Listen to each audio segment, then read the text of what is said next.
We laugh, we'll cry, we'll dance, we'll share your pain. Sometimes it rains, but now it's time to gain. Oh. The Debbion Newman Project, hosting conversations throughout the nation. You're keeping it locked, don't forget. Doing it together, now we'll take a step. If you watch the show, you'll know everything you need to know. No other can.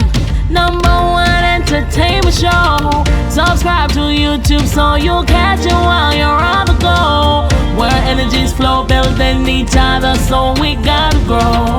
Oh, the Debbion Newman Project, hosting conversations throughout the nation. You're keeping it locked, don't forget. Doing it together, now we'll take a step. I am so happy that this moment is finally happening. For a quick second, I was saying to myself, oh my God, it's not gonna happen. But welcome to season 2 of the Debbion Newman Project. Thank you so much for having me. It's really, truly a pleasure. All right, no problem. I am a subscriber to your YouTube channel, and I know that some may know your story while some might be hearing it for the first time on this platform. So you were in a major car accident that caused the life of one of your friends. Yeah. And a car accident that also changed your life forever. I know that when we go through traumatic experiences, it's really hard to keep on reliving it by talking about it. But just like, I really want to focus on where you are now and where you're headed. But just for a recap, just tell us about what happened. Okay, no problem. So my accident happened on June 30, 2019. And what happened is that my birthday is the 2nd of June. And because my life hasn't been so smooth, I normally celebrate my birthday for about 4 weeks. So I give different persons the opportunity to fit themselves in to celebrate with me. So I was celebrating with 3 of my friends, and we went to an event and we were coming home. And we were dropping home one of our friends, and the next thing, I woke up 2 days later in the hospital. When I woke up, I was told that I was in a major motor vehicle accident that took the life of my friend, which was the person that was driving. And I was sitting behind him, so I got 90% of all the injuries because the vehicle that was oncoming was from the opposite direction and came directly into the driver's side of the car that we were traveling in. When I woke up, I was unable to move from my neck down. I was told that I had a broken right hip, broken right pelvis, broken left femur, fractured spine in 3 places, broken right rib. I used to wear tested glasses, and so I had that glasses on, and so it sliced off my right eyelid. And on the accident scene, I was told that my eyeball fell out. So when I woke up, they just pushed it back in and just stitched whatever skin that was left. So I could not, this was just completely gone. Apart from that, I had my facial bones on the left side were all fractured, and I was immobile. I could not move at all. I could not walk. Are you able to see from that eye? No, I'm completely blind in my right eye because the retina, the pupil, and the lens has been damaged completely. So even if they try to fix, say for instance, the pupil, as it heals, I would still eventually go blind. But I just woke up one morning and I just couldn't see out of it, and the sight has not returned since June 12 of 2020. Wow. Can you describe what that feeling was like when you realized that you couldn't feel anything below your neckline? I felt very afraid. I felt like, why is it that I didn't know that I could recover. So my first thought was, why would God want me to live like this and not just die? Because living like this is basically the living dead. really, because it's not being able to feel below my waist. It's not being able to feel from my neck down. So what type of life am I gonna have? And then, I mean, when my birthday happened, I was 33 years old, and I saw myself living with my parents for the rest of my life. I saw no life at all. I was like, why did I wake up if this was gonna be the life that I'm gonna have to now try to adjust the living? Mm-hmm. How long did it even take you to regain movement in your limbs?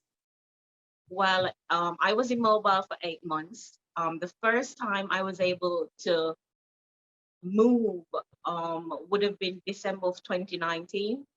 And move meaning I was able to get up from the bed and sit up.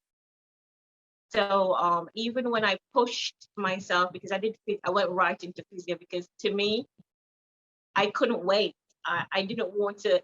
I didn't want to sit and not be able to move, because then, you know, the saying that says once a man, twice a child. I Yes. literally lived that, and it was horrible for me because my mother had to be the one taking care of me. And I'm going to tell you a situation. In order to shower me every day, she had to roll me over to one side of the bed, put plastic from where I was being rolled from, roll me back, bathe me lying down, roll me over, and then roll me back. And during the time that I was immobile, I did still have my monthly menstruation, and it Wow. was, yes, that was my mother taking care of me, because it was so bad. Even this hand, when they did an x-ray, they said that the muscles were like shredded cabbage, and they don't know if I would be able to feel anything, which is why I'm not able to feel anything from the left side of my face to my waist because of nerve damage. And that's called is Wallenberg syndrome. So because of the nerve damage, I'm not able to feel. So if you chop my left hand off, I would never feel it. I would only know Wow. it's gone if I see it. And so it was horrible for me. And I was determined to walk, because they said to me, yes, eventually you'll be able to walk and only walk. So I can't jump, I can't skip, I can't run, because the way how my bottom half was fixed, I have a chain that keeps my right hip and my right pelvis in place. And then on my left femur, I have a total titanium bar. So even if I jump, and I do jump, when I land, then that could cause permanent paralysis. I can't run, I can't skip. I just can walk, and I can't even walk at the regular normal pace. I'm going to be able to walk less. And talking to you today, I am still not able to walk yet. I still have to be walking with assistance from my crutches, because my left leg is still broken, and they're still trying to figure out why. Wow.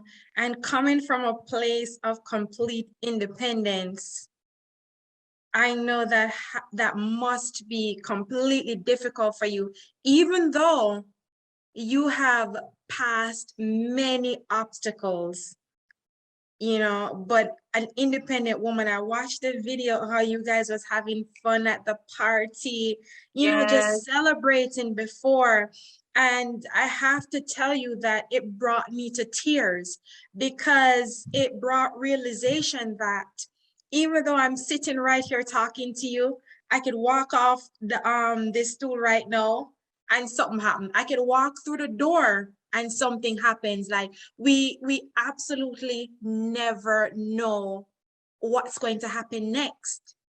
And to see you're sitting, you're talking, even though you're not able to move as much as you would want to, you yes, are. So that to itself is just like an entire blessing, yes, it is. But let's talk about the blame game. Did you find yourself blaming yourself, or any time of self-blame or any other blame that came from different directions towards you? Well, I've never blamed myself, um, but I have gotten blamed. My friend that died, I have gotten blamed that it was my fault. I don't know if they thought that, I had a conversation with God, and, I knew that he was going to die, but I did get blamed. I got blamed for dropping my friend off, for deciding to drop my friend off instead of having my friend stay over. And Mhm. I grew up in a Christian home where certain values and certain things have to be put in place. So even if I wanted to have a friend over, I would have had to talk to my parents prior to that night to say, okay, I'm going to go X, Y, and Z. And so can my friend stay over? That's the type of home I was brought up in. You don't just impromptu just pick somebody up and just bring them home and my parents have to deal with it. So I got the blame game, and I didn't take much to it, because even though we were out and we were partying, nobody drank alcohol that night, because what was being served, none of us drank it. So we were all sober people. None of us was in the position where we did not want to drop my friend home, because I said to them, okay, we need to drop my friend home. Are you guys gonna come with me, or are you gonna, go home first? And they said they're not allowing me to go by myself. Everybody made the decision to actually go on that journey to drop my friend home. And a lot of people don't understand it. A lot of people still don't understand it. I have gotten blame a lot from the person's family, from his friends, from other persons from outside that sees the accident for what it is and know the story and feels like I should have made a different decision. The fact of the matter is, when I go out with friends, everybody needs to reach home on time, and everybody needs to reach home. And if it is that I have a vehicle for myself, I am going to take the responsibility to ensure that everybody gets dropped home, because I believe it's my responsibility. Even though I didn't force you to come anywhere with me, we are a group. I know how I'm getting home, and I'm not going to have a peace of mind if I don't know that the other persons are home and safe. Mhm. So I got the blame. I still get blamed up to this day, but it doesn't affect me that much any at all. But hearing the way you're explaining it, you were doing the responsible thing to make sure that your friend gets home. And for the mere fact that you live in your parents' house, if they have a rule, they have a rule. Yes. And I would believe that you bringing a person in your parents' home, remember, everybody's sober. He's not in a situation.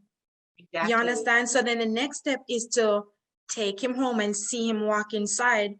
There is no way you or anybody else in the vehicle could have pictured that somebody else would have been reckless, based on the different information that I've seen online.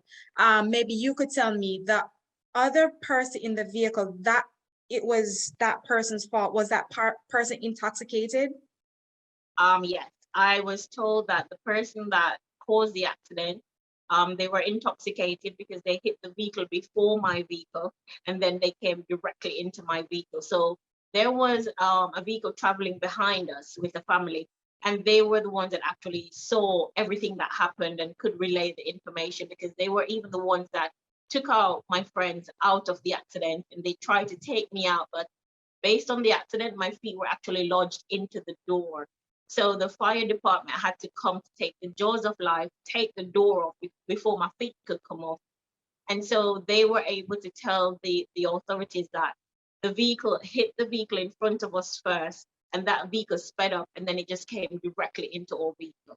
What are the friendships like for those who survived the accident? Well, in terms of friendship, where I am concerned, the other two young ladies, we do still talk. One of them I talk to more than the other, because we had that friendship from before the accident, and we're still friends.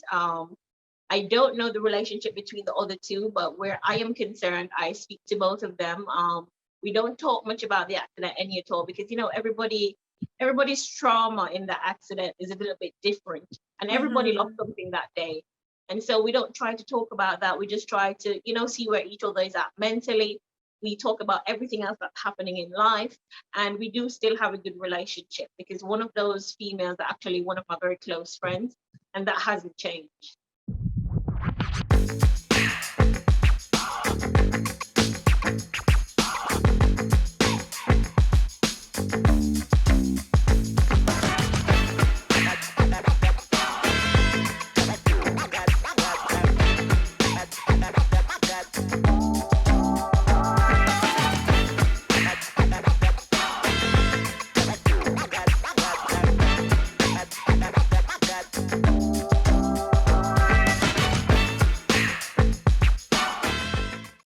Okay, that is awesome.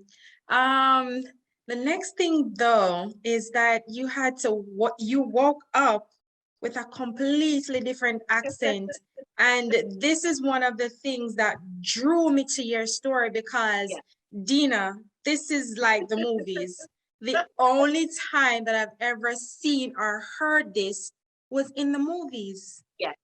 when the actor woke up like completely not remembering anything at all, but all of a sudden you have a completely different accent. How did you adjust to that? I have not adjusted to that at all. The thing is, let me tell you how it works. So when I woke up, I was told that I was speaking American, and then it went to Trinidadian, and then it went to British, and it's been British ever since. However, talking to you, I do not hear any of that at all. I just hear regular Jamaican dialect. It just sounds to me like I'm speaking proper English. Just that. I don't hear the accent any at all until I do a video or I send a voice note and I listen back to it and I see that, okay, that's what people are hearing. And I know that that's what they're hearing because then for some reason, when I open my mouth, people automatically adapt to the accent that they're hearing and they start to speak like a British person. I'm like, okay, that's what you're hearing. But I Yes. haven't adapted to it because I don't hear it in my ear. But Mm-hmm. persons talk to me and they said, this is how you sound. And when I watch my videos, I realize, okay, this is how I really sound. So it's good because I get very great customer service. As I open my mouth and I talk, the people around me, their attitude change, their behavior change. And I mean, in some areas that is good and bad, but I am living with it and there's really nothing I can do about it. My neurologist says to me, it's because of the brain damage that I actually suffered. So what happened is I had head trauma, which caused the stroke. And that stroke caused a swelling in my brain between my motor skills and my language. So I woke up left-handed when I've been right-handed my entire life. And I woke Wow. up with a different accent when I've been Jamaican all my life. I've never been to England before. I don't have any close ties to anybody in Kingston. I don't watch foreign films. So I don't know where the accent came from. And my neurologist says it's not something that they can fix. They've heard about it, they've studied about it, but it's basically the brain doing whatever it is. And when you have brain damage, your brain doesn't go back to where it was. You have the brain damage and you have to live with it and just move forward. So if I want to talk Jamaican, I would probably have to do speech therapy. And my parents and nobody wants me to do speech therapy.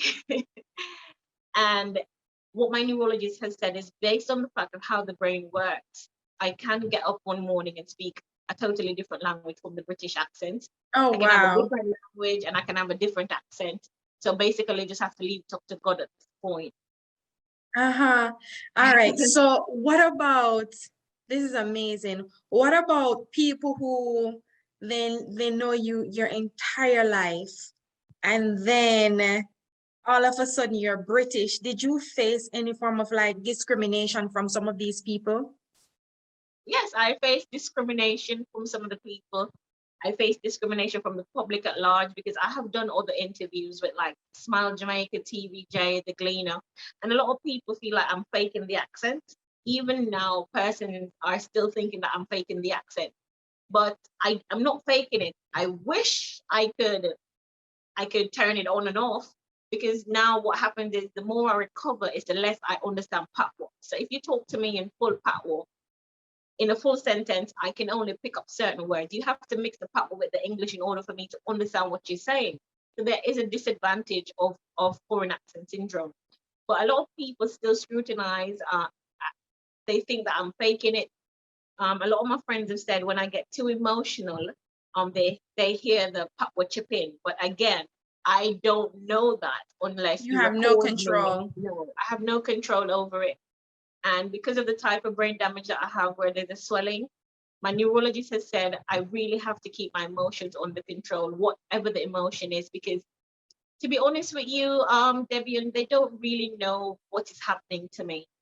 They have a lot of unanswered questions because I can't take any pills because they don't know what can affect the brain damage. And affecting the brain damage, I can get a stroke or a seizure. Now, they don't know how I'm going to come out on the other end if I should get a stroke or a seizure. And they don't know, they really have a lot of unanswered questions. So they're currently researching with other doctors in other countries to see how best they can advise me. Because if I get a headache, my headache lasts like 3 days. It goes down to my eyes and I can't even take a Panadol. I just have to work through the pain. And I do feel pain in my knee because of the pin. And the only medication that I've taken that has done nothing to me is morphine. Because it's highly addictive, they will not prescribe it for me. So I'm always in pain. And then when the rain falls, I'm in more pain. So I really, at this point, have no pain management. And I can't take like 6 Panadol back to back because that would be overdosing. So even though it may help, I'm going to overdose. I'm triggering something else. So I just have to be living in pain, basically. Wow. It's definitely hard for me to relate because the minute I get a headache or say menstrual pain, then the first thing is like, take something for it. So for you now saying that if you do take any of these medication, there's a possibility of you getting a stroke. That's really, really hard for me to relate to. But I think that you're doing, from what you're showing us, I think that you're working through this pretty well from what we can see. Yeah. I've watched some of your videos online and I do enjoy watching them. You creating these videos, I'm assuming it brings a level of calm, a level of therapeutic aspect to your life. Is that the reason why you started? Yes, that is the reason why I started, because no, I couldn't find anybody to relate to, anybody to talk to. And mentally, people would think that physically that is the greatest part of my recovery. It's not. It's the mental recovery that is going to be ongoing. And I can tell you, I do have very good days, but I do have very horrible days, very bad days, days that I curse God, days that I wonder, is my life going to get any better? Days that I wonder, are people actually going to be able to accept me for who I am now? Because you have to have a different level of understanding. You have to understand that I'm going to walk a little bit slower. I'm going to always repeat myself because I have short and long-term memory loss. I literally can't remember a lot of things before January of 2019 on my own. And a lot of people get irritated by those stuff. Because of my short-term memory loss, I will ask you the same question more than one time at different intervals, just because I really don't remember if I asked you. And on my bad days, I really don't feel like I have a purpose. But then I keep waking up every morning, so there must be a reason for that. And that is how I try to pull myself out of those dark places so I don't go too deep into it. Because it's okay to feel down. It's okay to feel sad. It's okay to, remember what you're going through. Because I'm reminded every day that you're not 100% okay and you have limitations and you have to accept those things. And I feel sad, and it's okay to feel sad. I just can't stay there because you cannot grow anything from a sad place. You have to understand how you feel. You have to accept that you're sad and why you're sad. And then you have to motivate yourself to do better, to get out of that sadness. Because if you were not supposed to be here, you would wake up every day, literally. So I have to use those things to actually draw me back to a place where, Deana-Rae, somebody out there needs to hear what you have to say. You need to do the video. And when I do the video, even though I'm talking to myself, I know that even one person watching the video, it will resonate with them, or they will share it with somebody that needs the help in that specific time. But it has been, I wanted to bring awareness to what I was going through.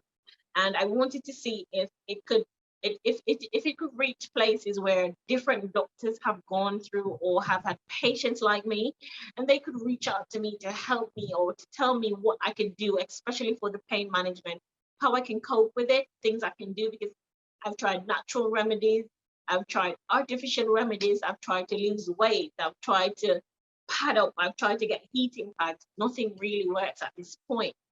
So besides the YouTube video being a means of therapy for me, I also wanted to put the information out there to see if anybody could pick up my story and say, okay, we can fix you, or we can tell you what to do or what to try. Because it's rough. And being in Jamaica and the healthcare and the finances, Yeah. it's rough because right now I have 5 surgeries to do. And even though I have put myself in a place where I have a crowdfunding and I have, I've tried to write letters to different foundations and charities, we are all going through a pandemic. Mm-hmm. And so the help is not readily available. However, my surgeries still have to be done because then not doing these surgeries are putting me at greater risk. And I would like to leave everything up to God. However, I'm still at risk for a lot of things Mm-hmm. because I can't even take the COVID vaccine as yet because my neurologist doesn't know how it's going to affect me. Right.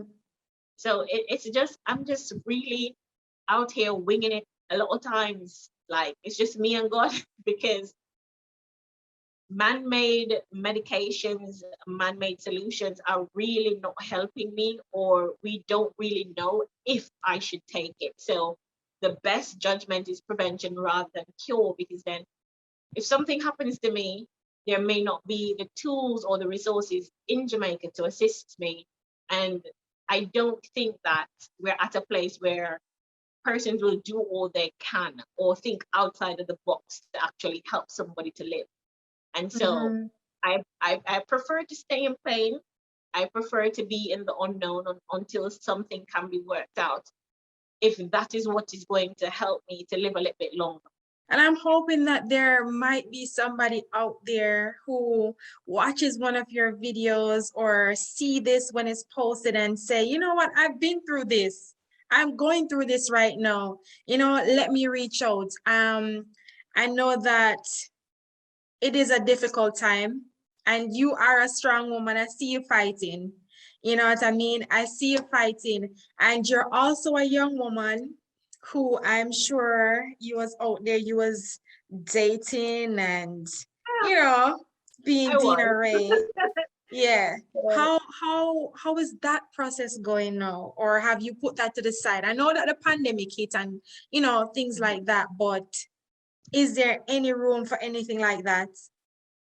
I don't know. I mean, there is room. However, you know, as human beings, we already have to try to understand a person and understand women and all that we come with. I really, and I've told different people this because I mean, people have reached out to me and they have said, I have interest in you and so forth.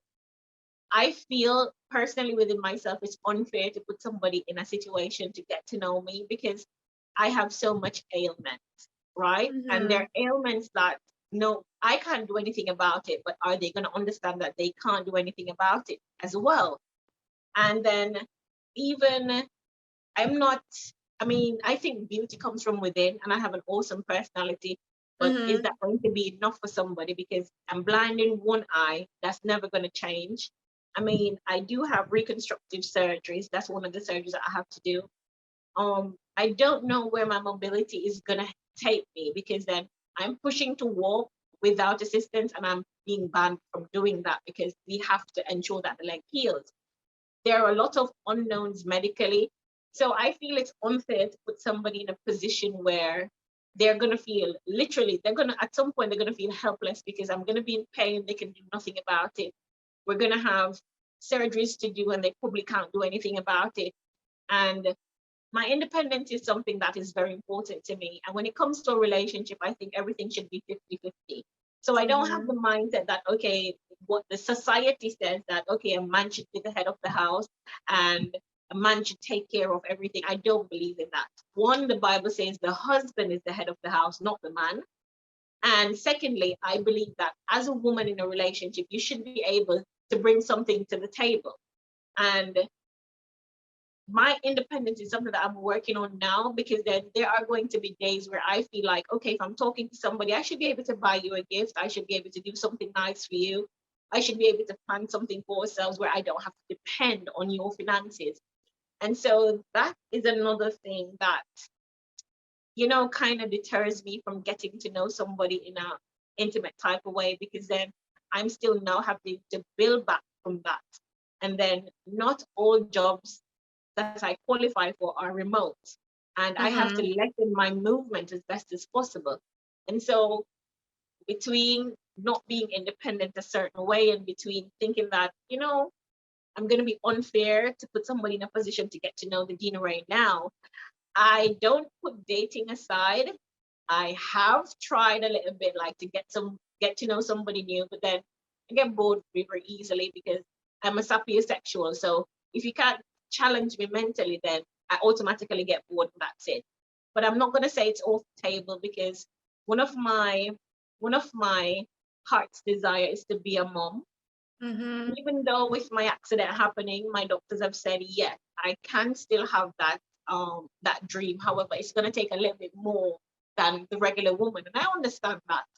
So I don't want to. I've been brought up in a home where my parents have been together for 51 years and they've been married for Nice. 37 years. Yeah.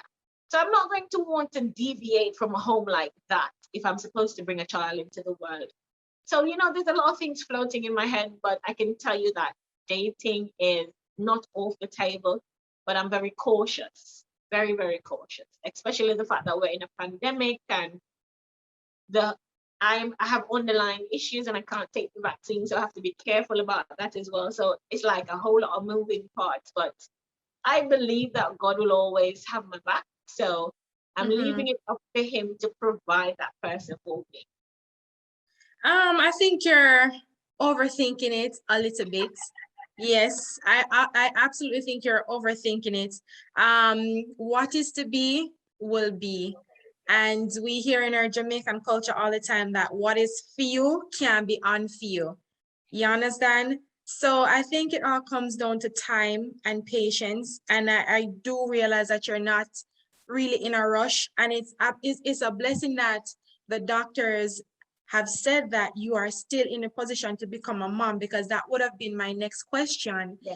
If you want to be a mother, and are you able to still go through the normal channels to become a mother? So I'm happy for you that the doctors said yes. Yeah. They did say that. They just said to me that it's going to take a little bit more, because then because there's a plate in my pelvis, I'm going to have to be on bed rest for the entire 9 months. And then I'm going to have to do a C-section.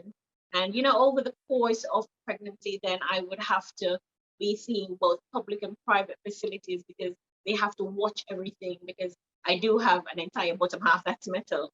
So I have to be closely monitored, but they don't see any reason why I can't bear a child. The accident has not in any way scarred or injured my womb or my uterus or my cervix. And the metal does not do any harm at all, at all. Awesome. I know they said to you, you would have to do a C-section. Let me tell you, it's nothing for you to be scared about when it comes on to doing a C-section. I have 3 kids and 3 C-sections. Well, kudos to you. But I know that the C-section is nothing, because I had to do 2 C-sections to fix my right hip. So I'm aware of the cut and, the process of recovery and what you need to do and not being able to lift heavy things and all of that.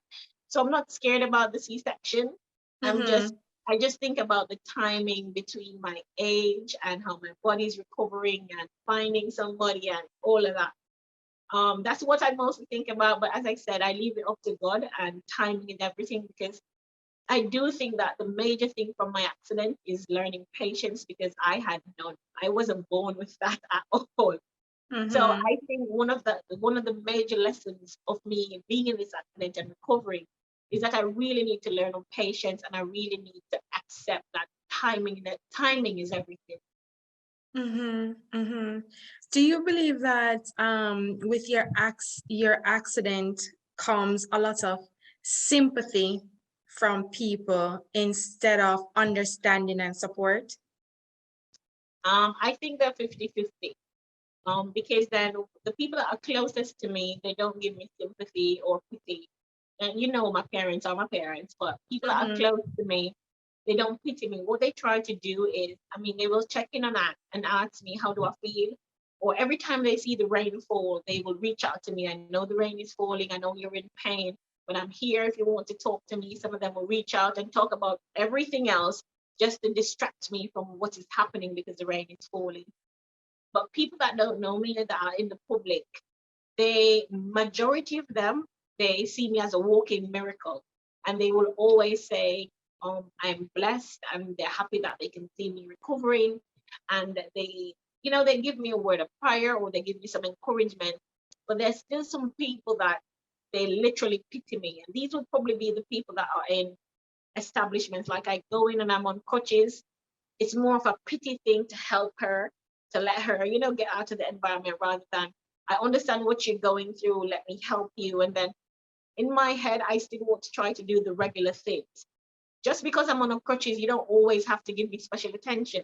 I can still stand up on the crutches. That's what they're there for, to bear weight. I can still wait in a line. You don't have to treat me like a special treatment, because then most of the places I go in are very crowded. Everybody is here to do business. I can wait, but they don't. They pity me and they're like, oh, they asked me what's wrong with my foot. And I said to them, okay, I was in a motor vehicle accident. I'm not able to walk. And then some people start to cry. Some people say they don't know how they would do it. So it's Yes. 50-50, but I get more positive response in terms of me being a miracle, and the fact that I didn't decide to just roll over and die, or, let depression take me over or anything like that. I get more support that, continue to live on, continue to push, continue to fight type of mentality. Even on my end, even though I don't feel I need to feel sorry for Deana-Rae, because I seen your progress and I seen your strength. It's just that the story is still so makes another person emotional. Yeah. Because in truth and in fact, they are going to say to you, I don't know if I could do this. I don't know how you're doing this, So you always having these conversations with people is actually educating us all. Yeah. You know what I mean? Because there is that person who after 8 months would still be in the bed because Yeah. mentally they don't know how to push themselves. So you are not just a walking miracle, but motivation for a lot of people who tell themselves, I don't know if I could. I don't know if I can, you know. Um, Having all of these surgeries to do, you said 5. What are these 5 surgeries that you have ahead of you? Okay, so the first one is, remember I said to you that the facial bones were fractured. So most of the facial bones have healed. However, I have a hairline fracture in my right jaw that needs to be sealed. And because it's not sealed, the acid from my chest goes up into the fracture and it damages my teeth and my gums. So the first surgery is actually to seal the fracture in my left jaw. And then I'm gonna have to do dental implants. So because of the acid, I have to remove about 6 teeth, and I have to do some gum rejuvenation. And I have to get braces, because then what happened is that they're going to have to do root canals, and then they're going to have to drill some stuff into my teeth, make basically a new mouth. So that's 2 surgeries. I have to do a third surgery on my left femur, because I did a bone graft surgery where I took a piece of my left hip bone and put it in my left leg, and it rejected it. So I'm going to have to do a third surgery to see if they can push the bones together, because what happened is that this is the bone and it broke in 2. And there's a metal bar in the bone in order to allow me to walk. But this break right here, it's still freshly broken. It's not healing. So they're going to have to try to do another surgery in order to see if they can get the leg healed. Apart from that, because of the chain link that's in my hip, that keeps my hip and my pelvis in place, I actually have to do a full hip replacement, because then the hip is narrowing and I now suffer from arthritis. And so it's only going to continue narrowing and it might affect other organs. So I'm going to have to do a full hip replacement as well. These surgeries, are they all available in Jamaica? Yes, they are. Okay, that's awesome. Have you ever thought of living somewhere else outside of Jamaica where outside of the tropics where you don't get that much rain. Because girl, I live in California and I'm still waiting to see the rain. We don't see rain in California. Yes, I thought about living in California. I thought about living in Canada, the parts that don't have 6 months of snow. Mm-hmm. So I really do. I really have been thinking about, living in another country. I've even been praying that, a doctor from another country would see me and, take up my medical situation, have me over there to see, how best they can assist me, because I'm really over the pain. I mean, even though it's a part of who I am, it is horrible. I left I left my home yesterday to get some business done, and today I have to be using my crutches in the house to move, which I don't normally have to do. So Mm-hmm. it's like I'm over the pain. I'm over the rain. So now when it's rainy season and stuff, I figured out that the thunder actually affects me as well, because they did tell me that when the rain falls, I am going to feel pain, and I can get struck by lightning because of the metal. So Metals, right. I have to cover up all the television sets, mirrors, everything that can reflect when the rain falls. But then a couple of days ago we had thunder and it was really hard. And when the thunder rolled, my entire body vibrated, and it was a different level of pain. I didn't know that my body would react to thunder like that. And so it crippled me for like a couple of hours. I could not move. I was in my bed for about 4.5 hours. The only thing I could do was blink. That alone did cause pain. So I'm really over the pain.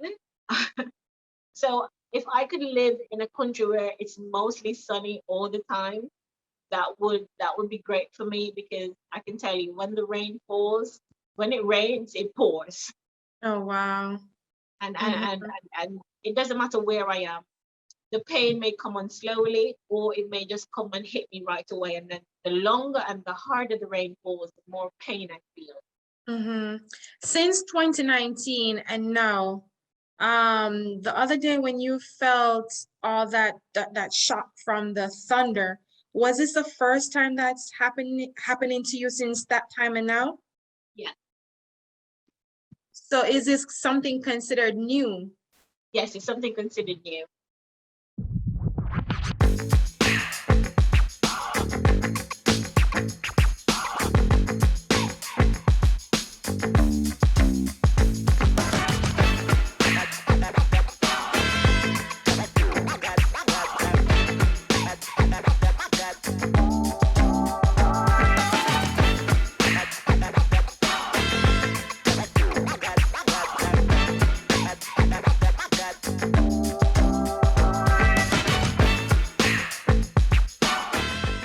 A lot of things were taken from you, but your confidence remains. Like you could take all the physical stuff that happened during the accident, but my confidence is here to stay. Tell me about that. Tell me about the confidence that you have and why you think that didn't go anywhere. Well, it took me time to reach back to this place, because there was a time I didn't want to look in the mirror, because before my accident, I was in the gym for 6 months, 2 times per day, and I had a body that I was proud of. And because of my accident, all of that changed. I prided myself on being a thick black girl, and I had very clean skin. I had very good skin, and all of that went through the roof because I have hyperpigmentation. I have so much scarring from all my accident and from my surgeries, and it took me a time to get back to that place of confidence. But what I realized is that if I want my body to heal, my mind has to be in a good place. My mind has to be healing as well. So my body doesn't say, is today a day we heal her or not heal her? Because my mindset is different, it means that my recovery physically will be different. And so I had to shake myself up. I had to say to myself, I had to talk to myself, I had to look in the mirror and say, there are people that's worse than you. There are people that's dead. There's people that both their eyes don't work. I Mm-hmm. mean, at the end of the day, I had to realize and I had to accept the fact that beauty is really comes from within. So it doesn't matter how I look. Because at the end of the day, whatever I'm bringing to somebody, it's not how I look that they're going to remember. It's what I have said to them. It's a conversation that we've had. It's whatever positive thing I have had to say in order to push them, to compel them to do whatever it is that they need to achieve. And so the confidence just came right back. I said to myself, the Deana-Rae before was great. Why do I think that the Deana-Rae now can't be greater too? And I think I dwelled on the fact that my comeback is going to be the greatest thing ever. And that is what I live by every day. Because then I met a lot of people that went through different traumas and they are trying to fight the will to live every day. Because waking up alone is not enough reason for them to stay alive. Having children is not reason enough for them to stay alive. So those things are what propel me to keep my confidence up, because then I'm human just like everybody else. Anything can happen to me. And to be honest with you, my situation is very horrible. But there are worse things that are happening to people, and they have decided to continue to live. Why should I feel like I'm special and should not live? Why should I feel like whatever is happening to me did not happen for a reason? And I have to keep smiling because my smile is beautiful. So if you have a problem with my eye and how I look, focus on my smile. If you have a problem with the fact that I walk a little bit slower, focus on the fact that I'm very well dressed. And those are the things that I have to use in order to boost myself and be confident, because then even though all those women out there, they have two eyes at work, they walk very nicely and they shape very well, they still have problems too. And those problems, they may not be able to find a solution to get over it. They may be self-destructive. So many things can be happening. I can't look at other people and wish I was them. I am who I am. And the things that are happening to me is for a reason. And I may not know that reason right now, but I wake up every day. And even if, God forbid, I have some bad thoughts that, why am I here? Why don't you let me go? I still wake up every day. And that in itself is for a reason. When I look in the mirror, I am here for a reason. So those are the things that contribute to my confidence, and it's not going to go anywhere. It's just going to get bigger and bigger and brighter. And if you can't manage it, you just put some shades on and just go your merry way. Well said. Well said. At what point did you start calling yourself the Bionic Woman? Okay, so when I started my YouTube channel, I had a friend that she was doing YouTube too. And for the life of me, I just couldn't come up with a name. And she says, but you're bionic. And then I'm like, technically, yes, I am bionic. And then she gave me the name. She said, okay, so put it together. And she put it together and she got me the name British Bionic Babe. And then I just ran with the bionic because really and truly my entire bottom half is metal, because I have pins in my knees, pins in my leg, pins in my hip. So I am bionic and I run with it, and it works for me, because then it doesn't just mean physically bionic, but mentally, because no matter what happened, I have the strength to go on. No matter what trauma you have been through, I can literally relate to almost every trauma known to man. I can relate to it because I've had experience with it or I've been through it. And so I think that in itself makes me bionic, because then I have the strength that I can share with other people how to live after the trauma that they've received. On that point, since you started your YouTube channel, do you find that you have people reaching out to you for just to share their stories with you, like different things that happen or have happened in their life, just looking towards you for some motivational help? Yes, I do have a lot of people that have reached out to me, persons that have reached out to me regarding foreign accent syndrome. Persons have reached out to me that have been in motor vehicle accidents before, and their recovery is still happening. There are persons that have reached out to me with other traumas that they have been through, and they're not their self. So what it is that I call this life that I have is a new normal, because it is a 360 degree of who I was before. And so I call it the new normal because it's life after trauma. And that is what I try to bring to them as well. The fact of the matter is, it could always be a worse situation. And you might feel whatever you're going through is horrible. but it still is not the worst situation. And there is a lesson there for you to learn in order to move on. So I have a lot of people that reach out to me. I have a WhatsApp group that I provide I provide as much support as I can. I do work with, I have two friends that are mental health advocates. I do work with them as well. And they are trying to positively help young men and women, help understand that they're not crazy, and understand that everybody kind of have a mental issue, but we don't have to let it define us, and life can still go on, and you don't have to be judged and scrutinized for it. So I do have a lot of people that reach out, and sometimes my videos go out at the right time for the right person, and they needed to hear that at that point. Mm-hmm. And we spoke about your confidence, in which you explained beautifully. But was there ever a point in between? You said it took you a long time to get there, and I don't want you to seem like I'm backtracking too far, but it's just like talking to you, the more you explain, the more the questions come, the more I want to talk to you, the more I want to learn. So you said that there was a space between, grasping that confidence back. Within that space, did suicide ever came to your thoughts? Yes, suicide came to my thoughts, and I tried to kill myself more than one occasion. When I was in the hospital, it was horrible.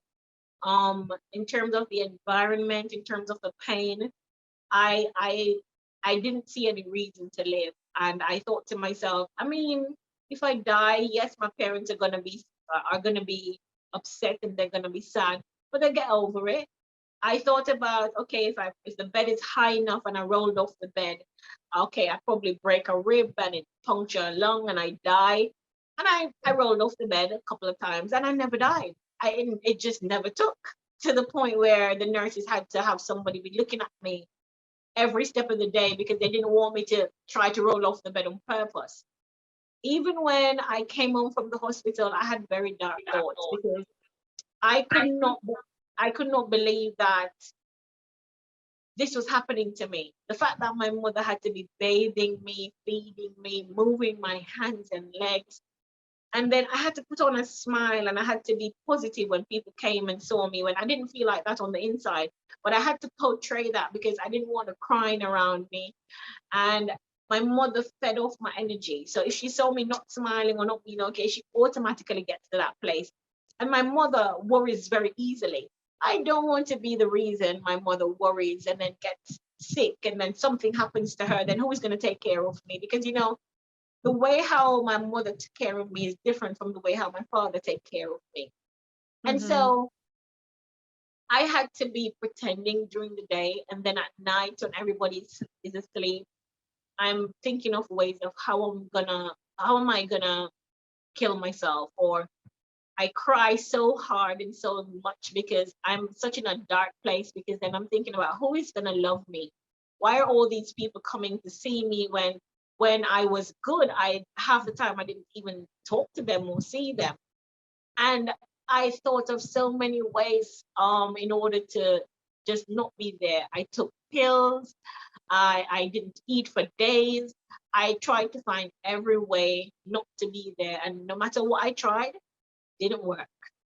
And so I had to say to myself, why is it that I'm choosing the easy way out when I have been told over and over in life, nothing good comes easy? So you've tried the easy way so many times. You've thought about so many different ways, but no matter what you do, it's not working. So let's try a different approach. Let's try the hard way and see if you will get a better result. And then one day I just started to talk to my physiotherapist and I said, okay, we're going to set some deadlines for ourselves.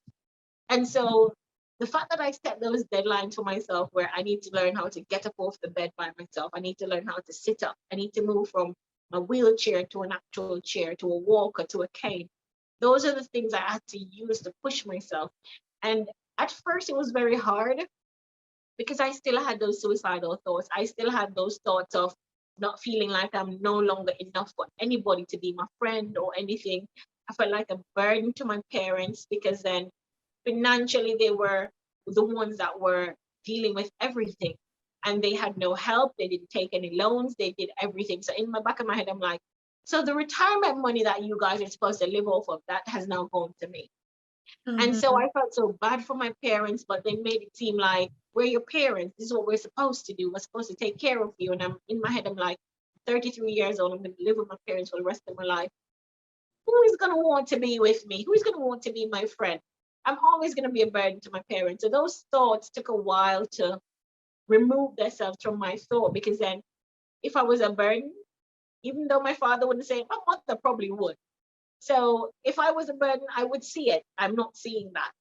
If people didn't care about me, nobody would come and visit me, I would see that. And those are the things I had to change my mindset, because everything, it begins and it ends with how you think. You have to change your mindset in order to change your surroundings, to change how you felt. And so I stopped dwelling on the negative things that people are not saying and not showing me, because they're all assumptions. And I dwelled on the things that I was seeing. I dwelled on the things that I was saying. And so that pushed me and propelled me from a dark place mentally to actually seeing some type of light, and understanding that until something happens where you're going to die, right now you need to live. And you need to not exist. You need to live in the moment. And you need to understand that you're living here for a purpose, and you may not see it, but gradually wait, be patient. Timing is everything. Because then before my accident, I've never had an accident. And I've been driving from 2004. I've never been in an accident, and I've never caused an accident. This would have been my first motor vehicle accident since 2004, having a license. Again, that happened for a reason. And so I think one of the major reasons of me still being alive is because I need to, one, bring people in my age group to the kingdom of God. And I also believe that I need to motivate and aspire persons that are going through traumatic experiences, no matter what the trauma is, to let them understand and accept that they went through the trauma for a reason. They need to learn from it, and they need to continue living, because they were specially chosen for that trauma. And even though it was horrible, it was actually to teach them a lesson that they needed to learn. Well said. I mean, you tried it a couple of times, and look at you now. It's not your time. Not at all. Talking about light, what does having fun to Deana-Rae look like? Or does it even have a look? It does have a look. Having fun to me is, well, I write, so I do have a blog, making my videos, and I love cooking. I absolutely love cooking. Anything that has to do with water, because what happened is when I'm in water, I feel like a regular person, no pain. It doesn't matter how cold the water is. It doesn't matter how hot the water is. As long as I'm in a body of water, I feel I can walk, run, skip. I feel no pain. I feel like a regular person. So anything to do with water, is fun for me. Anything to do with cooking, socializing, playing games, because I do play a lot of games like Ludi. I do play Ludi. I'm a very good domino player. And what has happened is that because of my brain damage, I have a little more edge when it comes to calculating and when it comes to numbers, because I am an accountant by profession. So that is another advantage to my brain damage, besides the accent, is the fact that I am now way more calculated when it comes to numbers and when it comes to figuring things out like puzzles and brain teasers. So that's what fun looks like for me. I try to have as much fun as possible, because then that is also a part of my journey and also a part of life after the accident. Because there are persons that have to, for the rest of their life, they have to use crutches. For the rest of their life, they have to use wheelchairs and canes. And so I want to show that even though mine might be temporary, I'm not letting it define me. Just like how I'm not letting fear cripple me. I'm not letting my disabilities stop me from having a life. I just have to understand that you can still have fun.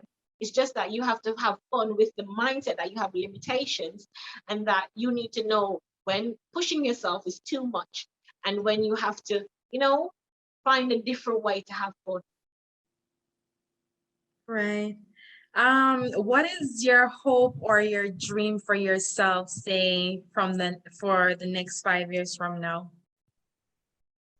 Well, you just reminded me that the next 5 years from now I'll be 40. But what I want over the next 5 years, I do want to be at a better place in my recovery. I do want to find a pain management regime. I also I'm hoping that within the 5 years, the good Lord will send the person that is meant for me, because I do want to have a family and I do want to have a child. And I don't understand, and I have learned to accept the fact that I don't have to have a biological child to be a mom. But, Right. but until the day comes where the doctor is going to say, Deana-Rae, if you have a biological child, you might die. Until that day, I still want to try to have a biological child. And if I don't, I mean, I can have a lot of God kids. I mean, there's a lot of ways I can mother people without being, an actual biological child. So I really want to get into that. I want to increase my motivational speaking engagements, because I feel like people out there need to have somebody like me in their corner. I think you should. Yeah, I also want to build my platform where persons that have gone through trauma, whatever type of trauma it is, persons that suffer from things that they consider as mental health issues. I really want to be a mental health activist, and I also want to write my book, and I will achieve all those things in the next 5 years. So I'm positioning myself in order to propel forward, because I really need to walk in my purpose. And until I walk in my purpose, I'm not going to be fulfilled. And walking in my purpose for me right now, what I think it is to motivate and inspire people and to help people to live from traumatic experiences. Awesome.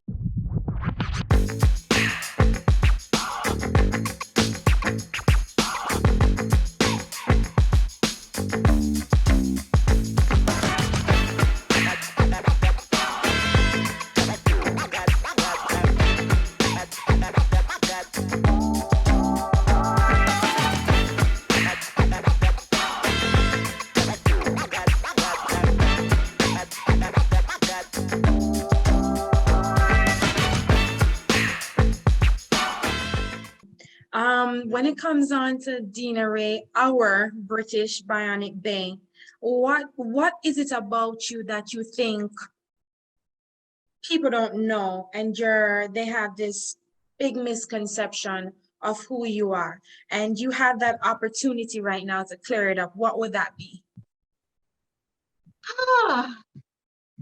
I can't think of the top of my head, because then as I said, I can't remember a lot of things before January of 2019, but I did journal, and most of the stuff that I wrote down, Debbion, if you met that Deana-Rae, I don't know how people were my friend because I was not a nice person at all. I believe that I was it, like I was walking on air. It was my way or the highway.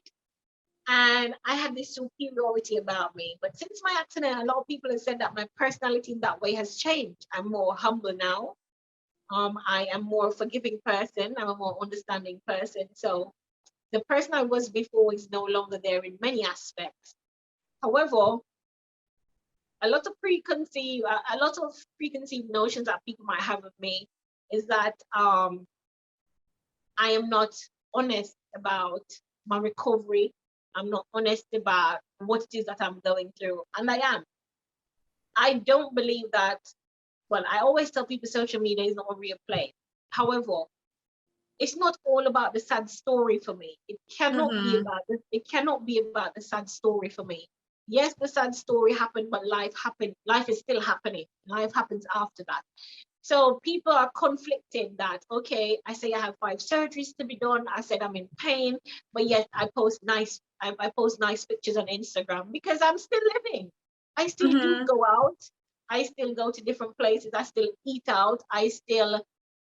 I'm reminiscing about the Deana-Rae I was before, but I'm not dwelling in the past. I'm giving thanks and appreciation to who I was before. And the fact that that same personality of that confidence and that person that you you grow to love and understand is still here. It's just in a different way. You have to love and understand her.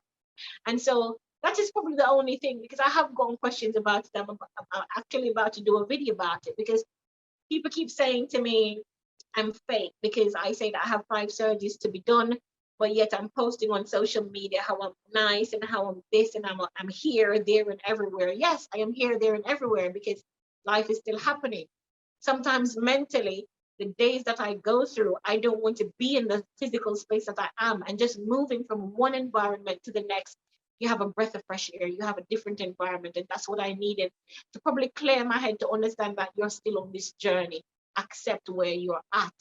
And it's hard, but I have to do it. And I like to share certain things about my life where when it comes to, especially when it comes to food and me cooking or me being out somewhere where, I'm trying something different. I like to give, I like to piggyback on people that likes to motivate others. So I will post other people as well. And I will post myself, how I am now, how I am before, and everything I learned. That's it about me. When I post something, the caption is what people are supposed to read. I'm always motivating people through my captions for my pictures. So yes, it's a nice picture. Yes, it shows that I went out. Yes, it shows that I went to a restaurant or I'm at a hotel or whatever. But did you stop to read the caption? Did you stop to understand that No. that picture might say something, but I'm trying to let you know that life is a process. I'm trying to let you understand that life still goes on. I'm trying to let you understand that I understand what you're going through. We may not talk, but you do have the willpower to go on. Draw from the strength of the positive things in your life so you can pass the hurdles of the things. They're trying to put you back against the wall, but nobody reads the captions. Yeah, reading is always the last thing. Picture Yeah. first or video first and reading Yeah. last. But you Yeah. know what's true?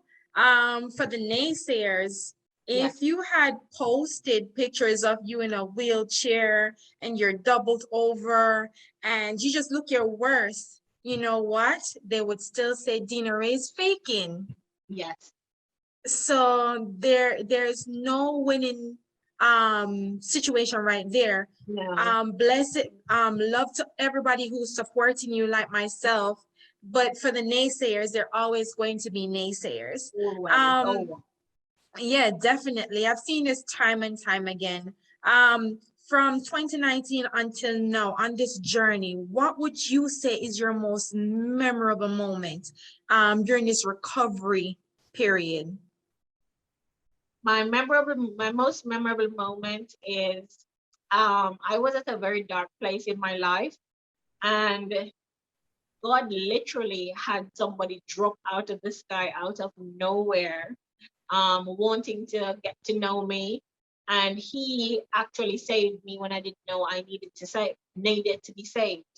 I was at a point where I thought I found an effective way to get rid of me being on earth, because I said, okay, if I'm not here, funeral expenses, just one expense and done. Nobody really has to go through the medical stuff and all of that.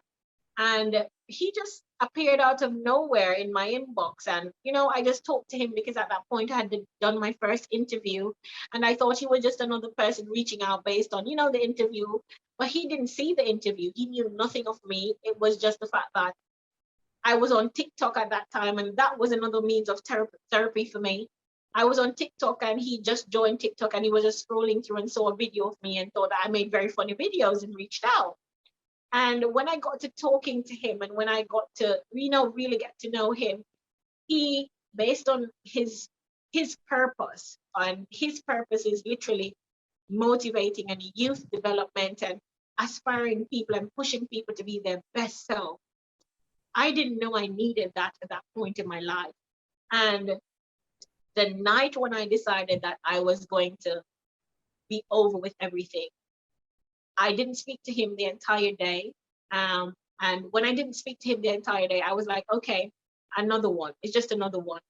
And he called me just in the nick of time before I made that decision to end my life. And he didn't know. And he was just literally calling me to explain to me why I didn't talk to him the entire day, and said to me, tell me about your day. How do you feel today? How is your headspace? And that one conversation changed my entire life again, mentally, because he didn't know what was happening. And God sent him at the right time to call me at the right time. And I didn't even answer the first call. He called 3 times before I answered the phone. And so that was one of the most memorable times between my accident to now, where that person saved me. And he's still in my life today, motivating me every day, every second of every day, motivating me and letting me know that you have to continue to walk in your purpose, because only then will you have true fulfillment. Have you told him that he did that? Yes, I did tell him that he did that, because he was not aware, and he was taken aback, because then he's like, he would never want that for anybody. He would want that for himself or me or anybody.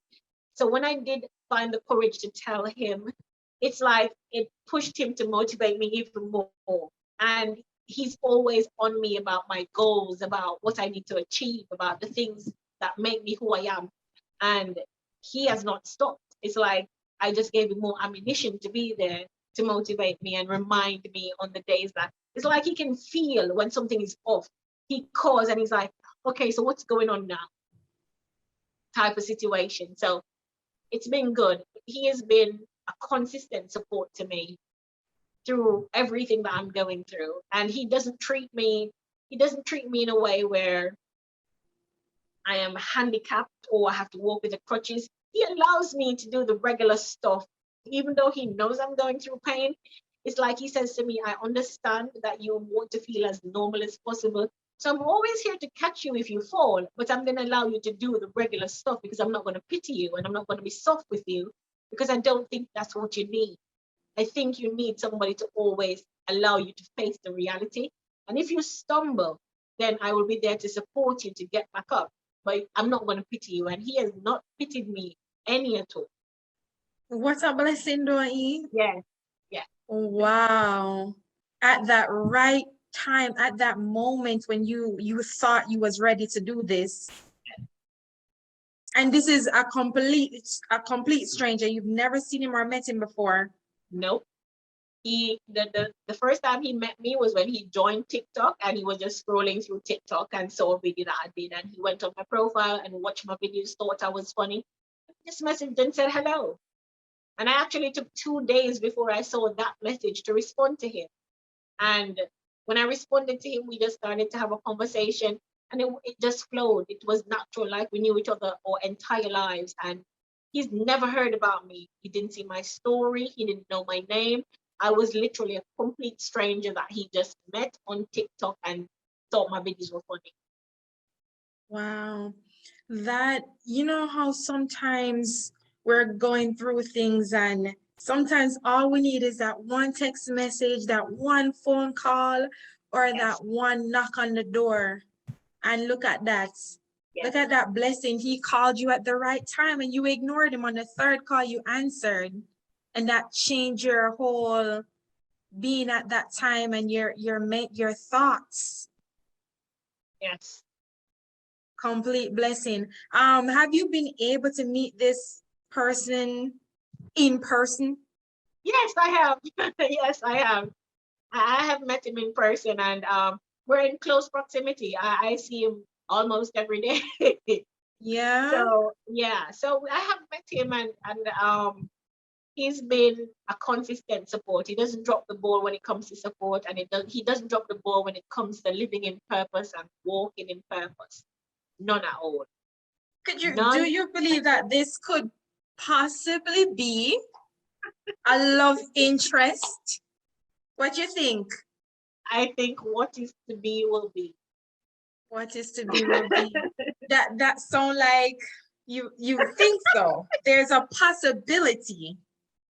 Well, we'll see.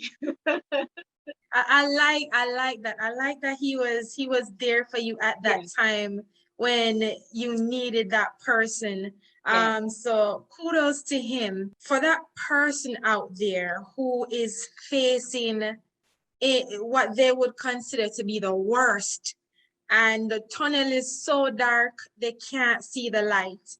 what would you, based on your personal experiences, what would you say to that person?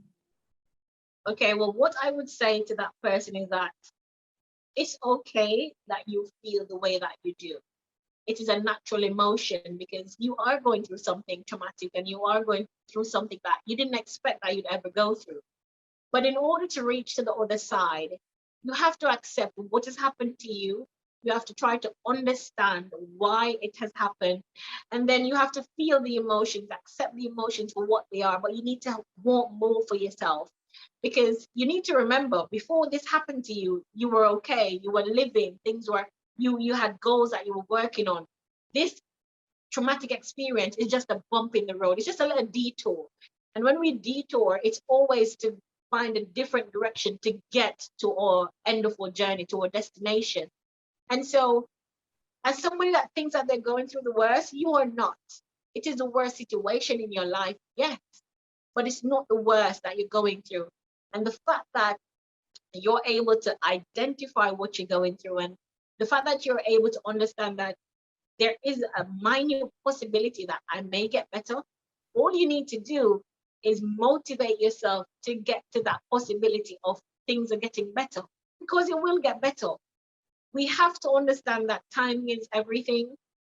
Patience is also everything. And even though we don't like the process of certain things or the journey of how certain things happen, it is all happening for a reason, even though we cannot readily see that reason. And it is happening to us because it's destined to happen to us, for us to learn a lesson, for us to move forward. Because you can only go up from a traumatic experience. It's never back. It is always up. It's always preparing you for something greater. So even if you have something else bad happen to you, with what you've gone through, you have had garnered the strength to deal with anything that's coming your way. And that is what makes you phenomenal, and that is what makes you unique. Because even if you have other persons that have been through your same traumatic experiences, they have found different ways to deal with their trauma, and they've come out on the other side. So now it's your turn in the line to find a different way to deal with your trauma and come out, so you can also join that line of recovery and that new normal after your traumatic experience. You know, I've always wanted to do my own show, coming from a television background. And I started the show because I wanted to help other people to feel good about themselves, based on whatever it is that they're going through. But it is true, but it's partial, because as I go along, I now realizing that I wanted to do this to also help myself. Yes.